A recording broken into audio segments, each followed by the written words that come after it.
Ustaz, Siap, masih. kenapa ya hidup orang lain itu terlihat lebih mudah daripada hidup saya? Itu alasannya gimana, Ustaz? Baik, ada yang mengatakan hidup itu sawang sinawang, Mas. Sawang sinawang itu nampak-nampaknya dia enak, nampak-nampaknya dia lebih baik daripada saya, nampaknya saya itu begitu terlalu terjatuh, saya itu begitu tertinggal dan sebagainya. Dan ternyata faktanya tidak juga seperti itu.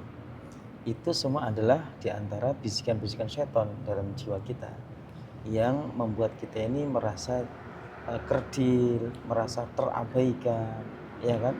Tidak disayangi oleh Allah. Padahal kalau kita sebagai seorang mukmin kita harus yakin bahwasanya apa?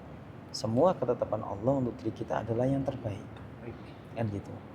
Nah, oleh karena itu kita harus sebagai hamba Allah harus pandai-pandai bersyukur. Ya.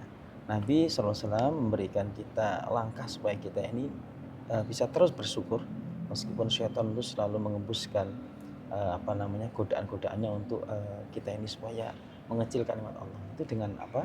Dengan selalu melihat orang dalam aspek duniawinya itu di bawah kita.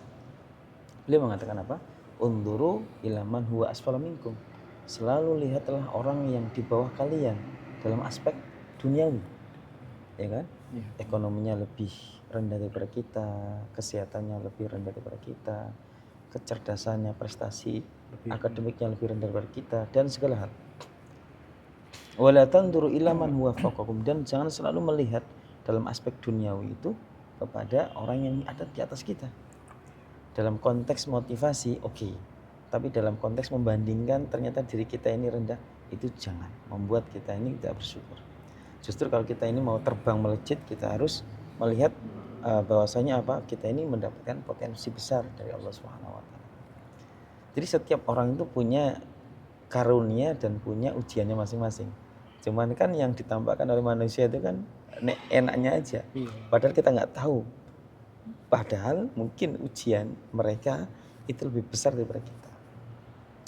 Itu yang pertama, kita harus pandai-pandai melihat orang yang lebih di bawah kita dalam aspek dunia. Dan untuk masalah akhirat, nah kita harus melihat orang yang ada di atas kita supaya kita termotivasi ya untuk ibadahnya. Nah, kemudian langkah yang kedua adalah husnudzon, Mas. Husnudzon. Ya, harus banyak-banyak husnudzon pada Allah Subhanahu wa taala. Jadi, mungkin kalau kita lihat dengan mata singkat kita ini, ternyata hidup kita ini masih lebih sulit daripada orang lain. Kita harus husnudzon. Allah punya rencana yang lebih baik kepada saya pribadi. Mungkin supaya saya ini lebih semangat, lebih disiplin, lebih meningkatkan effortnya, ya. Lebih efektif dalam memanfaatkan waktu dan sebagainya, ya. Dan Allah telah menyiapkan hadiah lebih besar buat saya daripada orang lain. Jadi harus kita lihat dengan husnudzon gitu. Karena syaitan selalu membisikkan kita ini untuk selalu suudzon pada Allah Subhanahu wa taala. Jadi tidak sebagaimana yang terlihat, bahkan yang tidak terlihat itu lebih besar daripada apa yang kita lihat. Yang penting selalu yakin apa yang Allah siapkan adalah yang terbaik.